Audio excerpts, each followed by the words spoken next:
పౌరుషాన్ని విడిచిపెట్టినట్టు కోపాన్ని విడిచిపెట్టి నిలబడిన వాడున్నాడే, వాడమ్మా దాత. వాడు చేసిన దానం ఎవరు చెయ్యరు. ఎందుకని మీరు ఆలోచించండి. వాయువుని వీళ్ళు కానీ శపించారనుకోండి, నువ్వు అంతటా వ్యాపించావని కదా నీకు ఈ గర్వం, అందుకు కదా మాతో ఇలా మాట్లాడి ప్రవర్తించావు, నీకు వ్యాపకత్వము లేకుండుగాక అని ఒక మాట అన్నారనుకోండి. ఆ వాయువు చిత్రం ఏమిటంటే, అశరీర శరీరేషు వాయు చలతి పాలయన్ అంటారు రామాయణం ఉత్తరకాండలో.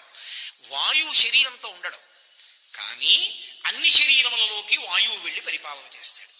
వాయువు లోపల ఉన్నాడనుకోండి, వాయువు లోపలికి వెళ్ళి బయటికి వస్తుంటే ఉన్నాడు ఉన్నాడు ఉన్నాడంటారు. యావత్ పవనో నివసతి దేహే తావత్ పృచ్చతి కుశలంగేహే గతవతి వాయో దేహాపాయే భార్యా బిభ్యతి తస్మిన్ కాయే అంటారు శంకర భగవత్పాదులు.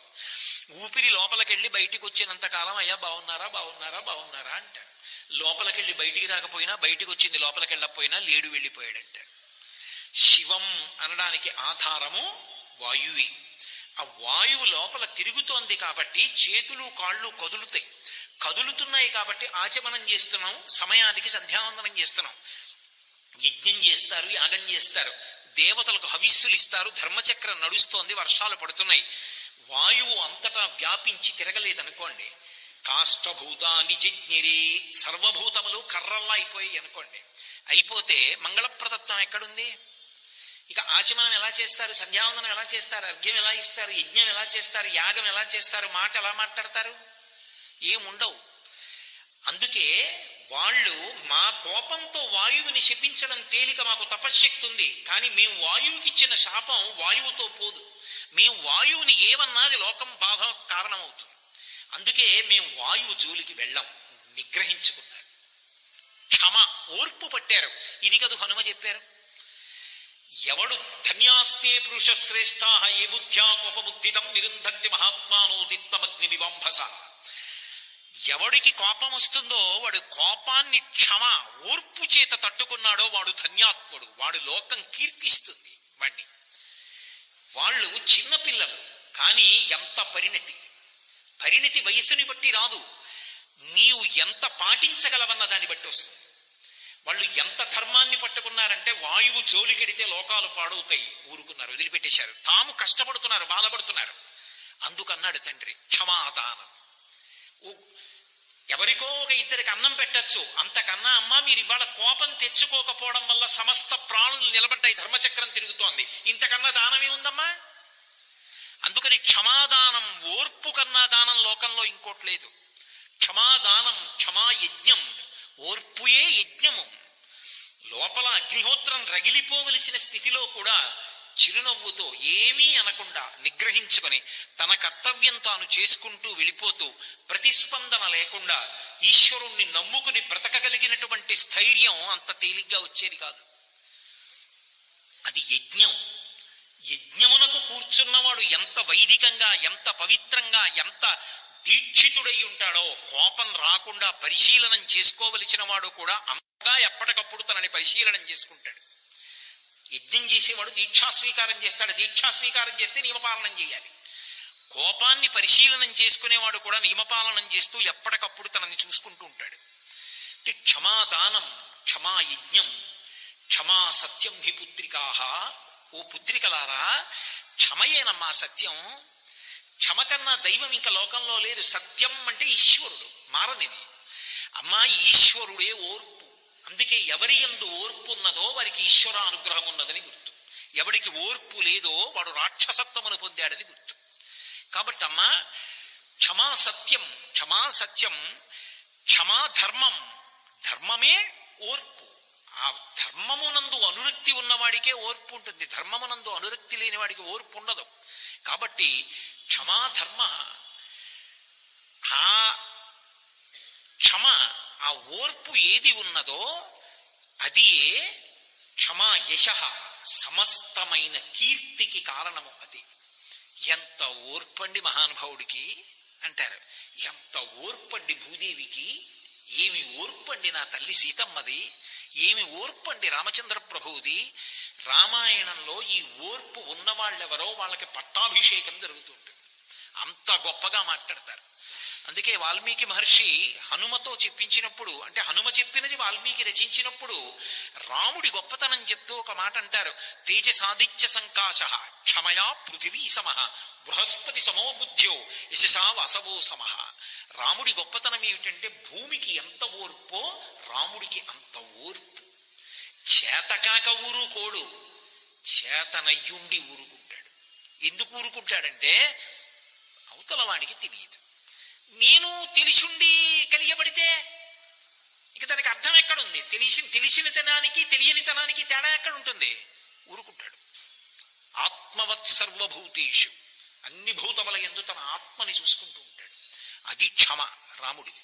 సీతమ్మ క్షితిక్షమా పుష్కర సన్నిభాక్షి అంటారు మహర్షి. భూమికి ఎంత ఓర్పో భూమికి పుట్టిన సీతమ్మకు కూడా అంతే ఓర్పు, అమ్మ పోలిక.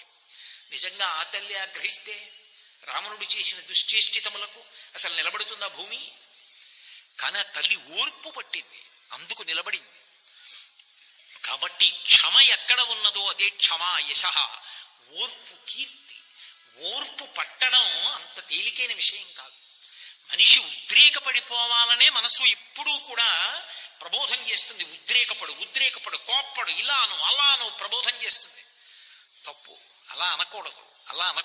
ఇక నువ్వు తెలిసిన్నవాడివి ఎందుకు అవుతావు? ఎందుకు చదువుకున్నట్టు? ఇవన్నీ ఉపన్యాసాల కోసమా? నువ్వు ఆచరణలో పెట్టవలసి వస్తే ఒక్క సందర్భంలో ఓర్పు పట్టలేవా?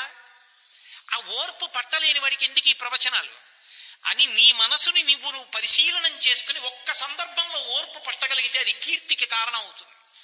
ఆ తరువాతి కాలంలో ఎప్పటికైనా ఏమి ఓర్పు అండి మహానుభావుడిది అని 10 మందికి ఆదర్శం అవుతాడు. అందుకే క్షమా యశః, కీర్తి ఓర్పే. క్షమయావిష్ఠితం జగత్. అమ్మ అసలు ఈ లోకం ఓర్పులో నిలబడిందన్నాడు. అబ్బబ్బా, ఎంత పెద్ద మాట అండి. అసలు ఈ లోకం దేని మీద నిలబడిందో తెలుసా అమ్మా? ఓర్పులోని. శక్తి ఉన్న ప్రతివాడు కోపం తెచ్చుకుంటే లోకం ఎక్కడుంటుంది? శక్తి ఉన్న ప్రతివాడు ఓర్పు పట్టబట్టి లోకం ఉంటుంది. కోపం తెచ్చుకోకపోవడంలో లోకం ఉంది, కోపాన్ని పొందడంలో నాశనం ఉంది. అమ్మా, మీ వంటి బిడ్డల్ని ఒకరిని కాదు 100 బిడ్డలలో ఒక్కరు కోపడలేదు. 100 ఓర్పు పట్టారు. ఇంత తపశ్శక్తి ఉంది, 100 ఇంత బాధపడుతున్నారా నేల మీద పడి?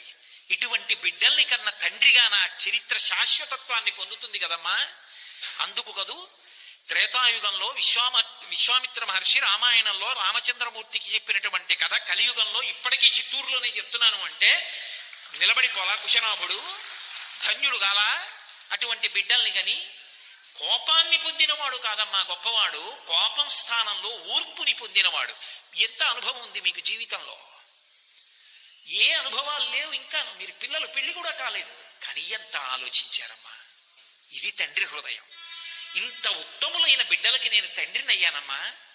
ఇంతకన్నా ఏం కావాలి? పితాహి ప్రభురస్మాకం పరమం దైవతం హిసహ. ఎంత ధర్మం మాట్లాడారమ్మా. ధర్మం మాట్లాడినందుకు మీకు ఇబ్బంది వచ్చిందా? తల్లి చాలా సంతోషం. చిత్రం ఏంటంటే కుశనాభుడు కూడా శపించలేదు అని ఆయన ఈ పిల్లల్ని ఎలా, ఇప్పుడు ఈ పిల్లల జీవితానికి పూర్ణత్వం కలగాలంటే ఈ 100 స్వీకరించగలిగినటువంటి యోగ్యుడు కావాలి. ఆయన వెతికాడు. ఈ పిల్లల్ని ఎవరో ఒకళ్ళు పెళ్లి చేసుకోవాలి కదా, శాపోపహతులు అని ఎవరికో కన్యాదానం చేయలేదు, వెతికాడు. దొరికాడు ఒక మహానుభావుడు. చూళి అని ఒక మహర్షి ఉండేవారు. ఆయన దగ్గర ఊర్మిళ అనబడేటటువంటి గంధర్వ స్త్రీ యొక్క కుమార్తె సోమద, ఆమె ఆ చూళి అనబడేటటువంటి మహర్షికి విశేషమైనటువంటి సేవ చేసింది. గురువు గారి శుశ్రూష అంటారు. శుశ్రూష అన్న మాటకు అర్థం ఏమిటంటే గురు హృదయమును తెలిసి ప్రవర్తించుట, దానికి శుశ్రూష అని పేరు. గురువు గారు ఇన్ని గంటలకి లేస్తారు, లేచాక గురువు గారు ఏం చేస్తారు? స్నానం చేస్తారు, ఏర్పాటు చేస్తారు. స్నానం చేశాక ఏం చేస్తారు? సంధ్యావందనం చేస్తారు, ఏర్పాటు చేస్తారు. తర్వాత ఏం చేస్తారు? పూజ చేసుకుంటారు. ఆయన వచ్చి ఇలా చూసేటప్పుడు అమరికగా అన్నీ పెట్టి ఉంచుతారు. తర్వాత ఏం చేస్తారు? ఏదో తర్వాత చేయవలసిన కార్యక్రమం, దానికి ఏర్పాటు. అంటే ఆయన నోరు విప్పి అడగడు. శిష్యుడు గురువు హృదయంలోకి వెళ్ళి అంతేవాసిత్వం అంటారు. గురువు గారి మనసులోకి చేరి గురువు గారి అవసరాన్ని కనుక్కొని గురువు గారి శరీరము ఖేదపడకుండా ఏర్పాటు చేసి కాపాడుకుంటాడు. అలా ఆయన మనసులో దూరి గురువు గారికి కావలసినవి చేస్తూ ఆయన ప్రసన్నంగా నిలబడడానికి అవకాశం ఇచ్చి ఇంకొంతకాలం బతకడానికి ఏర్పాటు చేస్తాడు శిష్యుడు. ఎందుకని? గురువు శరీరం కేదపడిపోయి గురువు శరీరం విడిచిపెట్టేశాడు అనుకోండి, గురువు గారికి వచ్చే నష్టం ఏంటి? నీ శరీరం కాదని గురువు గారికి తెలుసు, వదిలిపెట్టేస్తాడు. కానీ ఆయన శరీరంలో లేకపోతే చెప్పడానికి నీకు ఎవడు దొరుకుతాడు? అందుకుని గురువు శరీరంలో ఉండడానికి శిష్యుడు చూసుకుంటాడు. శుశ్రూష అంటారు దాన్ని. అలా సేవ చేసింది ఆ మహాతల్లి సోమద చూడి మహర్షికి. ఆయన చాలా కాలం తపస్సు చేశాడు, ఈవిడ సేవ చేసింది. ఆయన ఒకనాడు ప్రసన్నుడయ్యాడు. అరే పాపం చాలా కాలం నుంచి ఇలా శుశ్రూష చేస్తోందే అని ఆమెను అడిగాడు, నీకేం కావాలని అడిగాడు.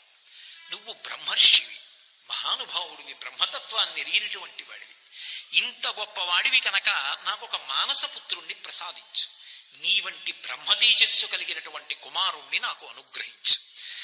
చూళి యొక్క మానసపుత్రుడిగా సోమదయందు ఆవిర్భవించాడు. ఆయనకి బ్రహ్మదత్తుడు అని పేరు.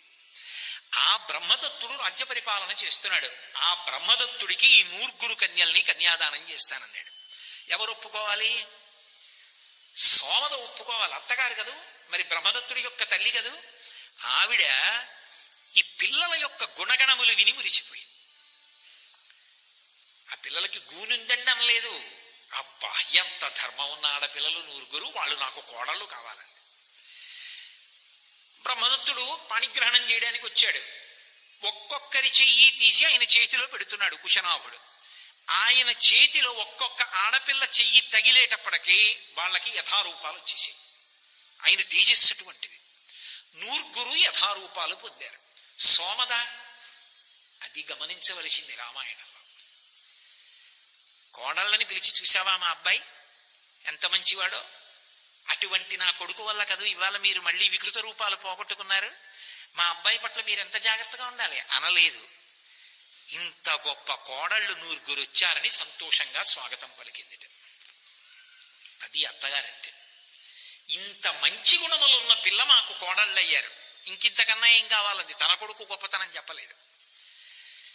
అలా వాళ్ళు 100 కూడా వాయువు సక్రమంగా మళ్ళీ తిరగవలసిన అవసరం వచ్చింది. ఎందుకని? బ్రహ్మదత్తుడి యొక్క భార్యలు వాళ్ళు. ఇప్పుడు ఆయన పాణిగ్రహణం చేసేటప్పటికి సరిగ్గా తిరిగాడు వాయువు. ఓర్పు పట్టడం అన్నది ఎంత గొప్పదో, ఓర్పు పట్టి వాళ్ళు ఏ స్థానానికి వెళ్ళారో. ఇప్పుడు ఎవరికి వాళ్ళు భార్యలు? ఒక బ్రహ్మర్షి యొక్క బ్రహ్మదత్తుని యొక్క భార్యలు, చూళి యొక్క మానసపుత్రుని యొక్క భార్యలు. కన్నెత్తి చూడటమే వాయువైనా ఇంత సమున్నత స్థితిని పొందగలిగారు అంటే కోపాన్ని ఎక్కడ నిగ్రహించుకోవాలో అక్కడ నిగ్రహించుకున్నారు. అందుకే శ్రీరామాయణంలో బాలకాండలో వాళ్ళొక మెరుపు. సర్వే జనాః సుఖినో భవంతు, లోకాః సమస్తాః సుఖినో భవంతు. ఓం శాంతిః శాంతిః శాంతిః. ఈ ప్రవచనం మీకు నచ్చితే లైక్ చేయండి, మీ ఆత్మీయులతో షేర్ చేయండి. ఇలాంటి మరెన్నో ఆధ్యాత్మిక వీడియోల కోసం సనాతన బోధనలు ఛానల్ను సబ్స్క్రైబ్ చేసి బెల్ ఐకాన్ను నొక్కండి. ధన్యవాదాలు. ఓం నమః శివాయ.